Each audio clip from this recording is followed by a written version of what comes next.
السلام علیکم، کیسے ہیں آپ سب؟ میرے خیال سے تو سب ٹھیک ہوں گے۔ جی میں اپنا بھی بتا دوں، میں بھی ٹھیک۔ چلیں ہم سٹارٹ کرتے ہیں۔ ویلکم بیک ٹو ہمارے یوٹیوب چینل قصہ زار۔ قصہ زار میں دوبارہ خوش آمدید۔ میں ہوں آپ کی ہوسٹ اطروبہ سماب، اور میں آج آپ کے لیے لائی ہوں ناول خمار جنون قلم منال مہر کی ایپیسوڈ نمبر 3۔ ایپیسوڈ کو شروع کرنے سے پہلے ہمارے چینل کو سبسکرائب، ویڈیو کو لائک اور کلک کر لیں بیل آئیکن۔ ایپیسوڈ نمبر 2 میں ہم نے اہان کا اپنے بابا کو ناپسند کرنا اور دا چان کا یزدان سے بات کرنا ریڈ کیا، اور یہ بات کس سلسلے میں ہوگی اور آگے کیا ہوگا دیکھنے کے لیے چلتے ہیں ناول کی طرف۔ یزدان سر چٹکتا دا چان کی طرف متوجہ ہوا، جو گہری نظروں سے اس کی طرف دیکھ رہے تھے۔ انہوں نے ایک گہری سانس خارج کرتے بات کا آغاز کیا۔ یزدان، میں نے زندگی کے کسی بھی معاملے میں اپنے کسی بھی بچے کے ساتھ کوئی زبردستی نہیں کی، اور نہ ہی تم لوگوں پر کرنے کا کوئی ارادہ ہے۔ انہوں نے اصل مدعے پر آنے سے پہلے تمہید باندھی۔ یزدان نے مسکرا کر اسبات میں سر ہلایا۔ اس سے بہتر کون جان سکتا تھا کہ بے شک وہ اصول پسند تھے اور سب سے بلا کی محبت کرتے تھے۔ تمہیں شاید یہ سب بہت جلدی لگ رہا ہوگا کہ دا چان کو جانے کس چیز کی چلتی ہے، پر جو چیز میں دیکھ رہا ہوں شاید وہ تم نہ دیکھ پاؤ۔ میں تمہارے آگے 2 راستے رکھوں گا، کون سا راستہ چننا ہے یہ تم پر ہے۔ تم پر کسی قسم کا کوئی دباؤ نہیں ہوگا، بے فکر رہو۔ یزدان کے ماتھے پر لکیروں کا جال بکھرا، وہ سمجھ نہیں پایا تھا جب وہ ایک بار پھر گویا ہوا۔ اب تم اچھے سے اپنا بزنس سنبھال رہے ہو، تم اس قابل ہو چکے ہو کہ اس ذمہ داری کو اٹھا سکو۔ ہم نے تمہارے لیے ایک فیصلہ لیا ہے، جسے چاہے تو تم مان لو، چاہے تو انکار کر دو۔ تم جانتے ہو میرو ہمیں کس قدر عزیز ہے، ہم ہمیشہ اسے خوش دیکھنا چاہتے ہیں، اسی لیے تو چاہتے ہیں وہ ہمیشہ ہماری نظروں کے سامنے رہے۔ اس لیے اگر تم راضی ہو تو ہم تمہارا نکاح میرو سے کروانا چاہتے ہیں۔ ہم پھر سے کہہ رہے ہیں، تم پر کوئی زور زبردستی نہیں ہے۔ اگر تمہیں کوئی اور پسند ہے ہم تب بھی انکار نہیں کریں گے۔ یہ زندگی بھر کا فیصلہ ہے، سوچ سمجھ کر جواب دینا۔ وہ دھیمے سے مسکراتے ہوئے بولے، پر اندر سے ان کا دل ڈر بھی رہا تھا کہ کہیں واقعی ہی وہ انکار نہ کر دے۔ یزدان کو سچ میں یقین نہ آیا، کیا خدا اتنا بھی مہربان ہوتا؟ بن مانگے ہی اس کی محبت اتنی آسانی سے اس کی چولی میں ڈال دی جائے گی؟ وہ کچھ بھی بول نہ سکا۔ وہ خود کو یقین دلانا چاہ رہا تھا کہ دا چان نے جو کہا کیا وہ سچ ہے۔ ان کی عمروں میں اتنا فرق تھا، اس لیے اسے خدشہ تھا کہ دا چان اپنی لاڈلی کے لیے کوئی اور فیصلہ نہ کر لیں۔ ویسے بھی وہ صحیح وقت کا انتظار کر رہا تھا جب وہ دا چان سے اس بارے میں بات کرتا، مگر اسے کیا خبر تھی کہ قدرت اس پر اتنی مہربان ہے کہ بن مانگے ہی اس کی محبت اس کی جولی میں ڈال دی جائے گی۔ اس کو خاموش دیکھ کر دا چان کو دکھ ہوا کہ شاید اسے ان کی بات اچھی نہیں لگی۔ کوئی بات نہیں بچے، اگر تمہارا انکار ہے تب بھی ہمارا پیار تمہارے لیے کبھی کم نہیں ہوگا۔ اگر تم نہیں تو ارید سے کریں گے ہم میرو کا نکاح۔ ہمیں یقین ہے اسے کوئی اعتراض نہیں ہوگا۔ ان کے چہرے پر ابھی بھی وہ دھیمی سی مسکان تھی، وہ اکثر اسے دیکھ کر ان کے چہرے پر آتی تھی۔ دا چان کی بات سن اس کے ڈھیلے نقوش فوراً تنے تھے۔ وہ کیسے اپنی محبت کسی اور کی چولی میں ڈال سکتا تھا؟ کسی قیمت پر بھی نہیں۔ بے شک میرو اس رشتے پر راضی نہ بھی ہو، اور وہ حال میں صرف اس کی تھی، یہ اس کی سوچ تھی۔ وہ فوراً ان کے قدموں میں بیٹھ کر ان کا ہاتھ تھام گیا۔ دا جان، مجھے صرف میرو چاہیے، کوئی اور نہیں، وہ صرف میری ہوگی، ہے نا دا جان؟ وہ کسی ضدی بچے کے مانند بولا۔ مجھے نہیں پتا آپ کو میرے کس انداز سے لگا کہ میری زندگی میں کوئی اور ہے۔ دا جان، بہت سالوں سے میں اسے چاہ رہا ہوں، پر کسی کے سامنے کبھی ذکر نہیں کیا کہ کوئی غلط نہ سمجھ لے۔ پہلے میں اس کے قابل بننا چاہتا تھا، پھر اسے اپنی زندگی میں شامل کرنا چاہتا تھا۔ دا جان، آپ میرو کو مجھے دے دے، میں اسے بہت خوش رکھوں گا۔ وہ امید پر ان آنکھوں سے انہیں دیکھ رہا تھا۔ دا جان تو خوشی سے نہال ہو گئی۔ انہیں اور کیا چاہیے تھا؟ ان کا پوتا ان کا مان رکھ رہا تھا۔ اسے خوش رکھنا میرے بچے، اسے روتا ہوا نہیں دیکھ سکتے ہم۔ وہ فرتے جذبات سے اس کی پیشانی چومتے ہوئے بولے۔ وہ بلا کب اسے اداس یا روتا ہوا دیکھ سکتا تھا؟ وہ تو ہمیشہ ہنستی ہوئی اچھی لگتی تھی۔ اس کا مسکراتا چہرہ آنکھوں میں لاتے اس نے خود سے ایک عہد کیا تھا کہ وہ اسے کبھی نہیں رلائے گا۔ کبھی کوئی غم یا تکلیف اس کے نزدیک نہیں آنے دے گا، اور یہ وعدہ وہ خود ہی بہت بری طرح توڑنے والا تھا۔ جب سے میرو کو داجان کی خواہش کے بارے میں پتہ چلا تھا، وہ جلے پیر کی بلی کی طرح یہاں وہاں منڈلا رہی تھی۔ سوچ سوچ کے ہی اس کی حالت پتلی ہو رہی تھی۔ خود کو اور یزدان کو ایک ساتھ سوچ کر اس نے جرجری لی۔ بیٹھ جائیں آپی، پیر دکھنے لگیں گے۔ نشوہ جو کب سے اسے پیدل مارچ کرتے دیکھ رہی تھی، آخر کار جھنجھلا کر بولی۔ نشوہ میرو سے 2 سال چھوٹی تھی، اس کے باوجود ان میں بلا کی دوستی تھی۔ نشوہ، یہ تو میرے ساتھ زیادتی ہے، تم ہی بتاؤ ذرا، اس عمر میں کسی لڑکی کی شادی ہوتی ہے؟ میری ساری دوستیں میرا مذاق اڑائیں گی۔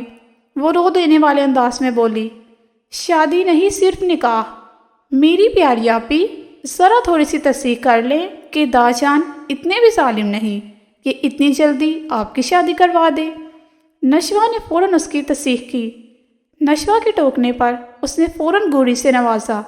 دیکھیے، ویسے یہ اتنی بڑی بات بھی نہیں ہے، آپ کی زندگی میں کوئی خاص تبدیلی نہیں آئے گی، کیونکہ ابھی صرف نکاح ہے، رخصتی نہیں۔ اور یہ تو سوچے، یزدان بھائی سے شادی کر کے آپ کو بہت سے فائدے ہو سکتے ہیں۔ نشوہ نے اپنی عمر کے مطابق فوراً ایک مثبت پوائنٹ نکالا۔ میرو نے سوالیہ نظروں سے اسے دیکھا، جیسے کہنا چاہ رہی ہو، ذرا مجھے بھی بتاؤ، بی بی ایسا کون سا فائدہ ہو رہا ہے؟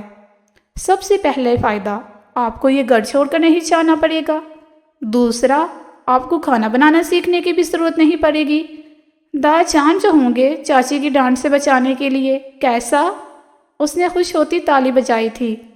یہ تو میں نے سوچا ہی نہیں۔ میرو نے فوراً سے اس کی بات پر اتفاق کیا تھا۔ ایک اور فائدہ ہے آپی۔ اس بار اس کے ہونٹوں پر شرارتی مسکان تھی جسے میرو غور نہ کر پائی۔ وہ فوراً ایکسائٹڈ سی ہوتی اس کے قریب ہوئی۔ آخر اس کے فائدے کی بات چل رہی تھی۔ آپ نے یزدان بھائی کو دیکھا ہے کبھی غور سے؟ کتنے پیارے ہیں۔ آپ کی تو مفت میں ہی لاٹری نکل آئی، ورنہ کون کرتا آپ جیسی بنگن اور نوڈلز کی دکان سے شادی۔ وہ شرارتی مسکان کے ساتھ اپنی بات مکمل کرتی باہر کی جانب بھاگی۔ میرو جو اتنی غور سے اس کی باتیں سنتی رہی تھی، اپنی بے عزتی پر اس کا منہ حیرت سے کھلا تھا۔ بنگن کہاں سے تھی وہ؟ بنگن؟ اچھی خاصی اتنی پیاری اس کی ہری آنکھیں تھی جس کی وہ بچپن سے تعریف سنتی آئی تھی۔ ہاں، اس کے بال کرلی تھے، مگر اتنے بھی نہیں کہ نوڈلز لگتے۔ بدتمیز لڑکی، شرم نہیں آتی بڑی بہن کو ایسا بولتے ہوئے؟ وہ اسے مارنے کو فوراً پیچھے لپکی۔ بیچارے یزدان بھائی، کیا قصور تھا ان کا جو داجان نے ان کو یہ سزا سنا دی؟ وہ بھاگتے ہوئے بھی بولنے سے باز نہ آئی۔ اس نے ایسی افسوس کا اظہار کیا جیسے واقعی ہی یزدان کا بہت بڑا نقصان ہو گیا ہو۔ اگر وہ میرو کے ہاتھے چڑھ جاتی تو آج اس کی خیر نہیں تھی۔ حال اسوا کو آتے ہی گھر میں چل رہی کشیدگی کا اندازہ ہو گیا تھا۔ کچھ حد تک اسے وجہ بھی سمجھ آ گئی تھی۔ وجہ تھا یزدان افندی۔ اسے تو وہ رتی برابر بھی اچھا نہ لگا۔ مغرور کہیں کا، وہ ہولے سے بڑبڑائی۔ ان 2 دنوں میں اسے داجان سے انسیت سی ہو گئی تھی۔ کیسے وہ اس کا اور اس کے دادا جان کا خیال رکھ رہے تھے۔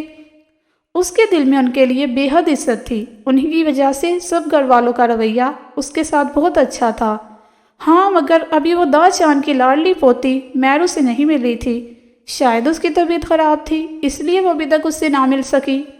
اس گھر وہ آئے ابھی سے 1 دن تو ہوا تھا۔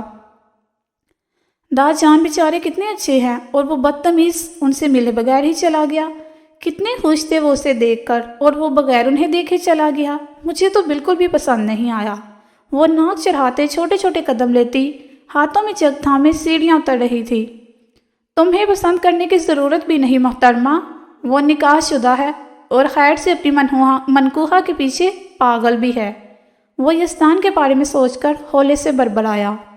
وہ اپنی ہی دھن میں سیڑھیاں اتر رہی تھی جب بڑے قریب سے ایک مردانہ آواز گونجی۔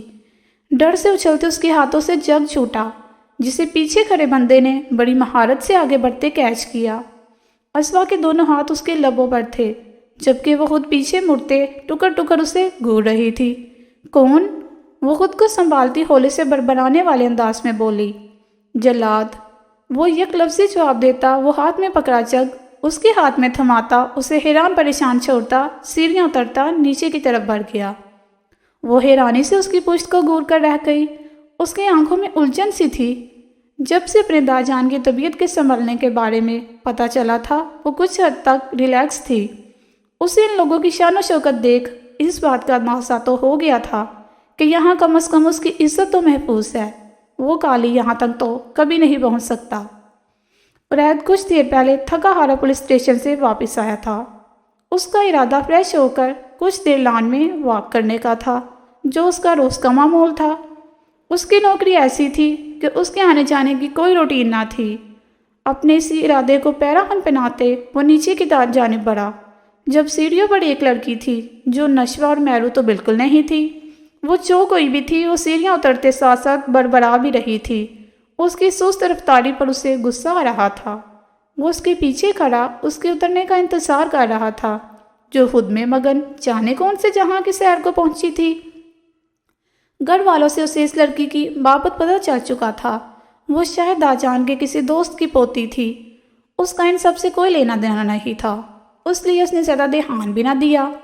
جب اس کے سائڈ پر ہٹنے کے کوئی امکان نظر نہ آئے تو وہ تھک ہار کر وہ اسے مخاطب کر ہی گیا۔ اپنے یوں مخاطب کرنے پر اس کا ہون چہرہ دیکھ کر اسے ہنسی آئی تھی۔ مدھم چلتی لائٹ میں اس کے خوبصورت نقوش واضح ہو رہے تھے۔ براؤن چمکتی آنکھوں میں اس کے لیے الجھن سی تھی۔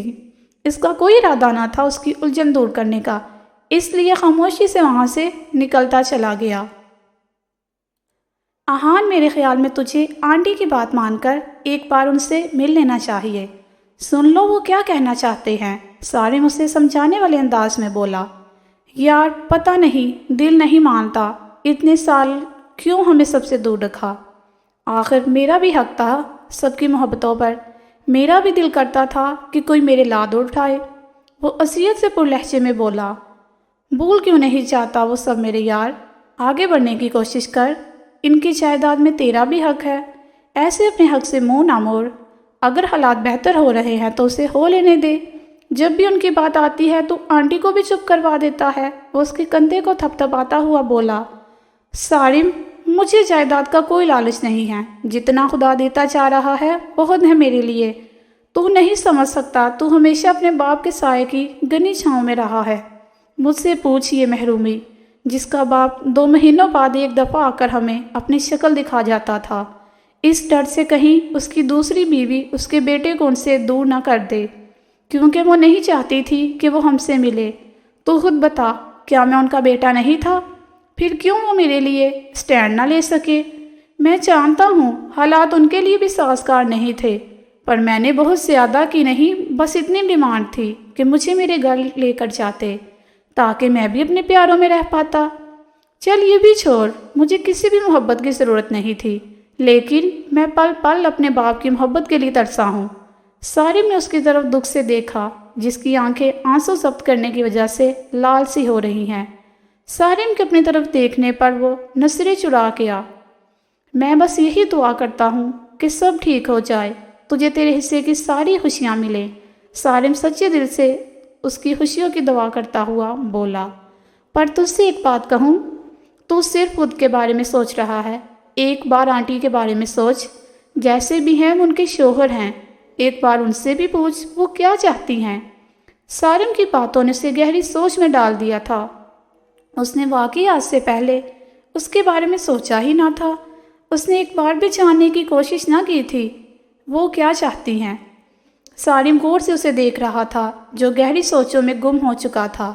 بے شک وہ اسے سمجھا رہا تھا، مگر وہ خود کو اگر ہان کی جگہ رکھ کر سوچتا تو اسے وہ کہیں بھی غلط نظر نہ آیا، لیکن پھر بھی وہ چاہتا تھا کہ وہ بڑے دل کا مظاہرہ کرتے سب کچھ بھول کر اپنے گھر والوں کو اپنا لیتا، تاکہ اس کے دوست کی زندگی بھی خوشیوں سے بھر جاتی۔ جی فرینڈز، آئی ہوپ آپ کو آج کی ایپیسوڈ پسند آئی ہوگی، کمنٹ سیکشن میں ضرور بتائیے گا۔ آج کے ایپیسوڈ میں داجان کا یزدان کو محرو سے نکاح کے لیے کہنا اور یزدان کی خوشی کی انتہا نہ رہی۔ کیا خدا بن مانگے بھی ساری دعائیں قبول کر لیتا ہے جیسے یزدان کی؟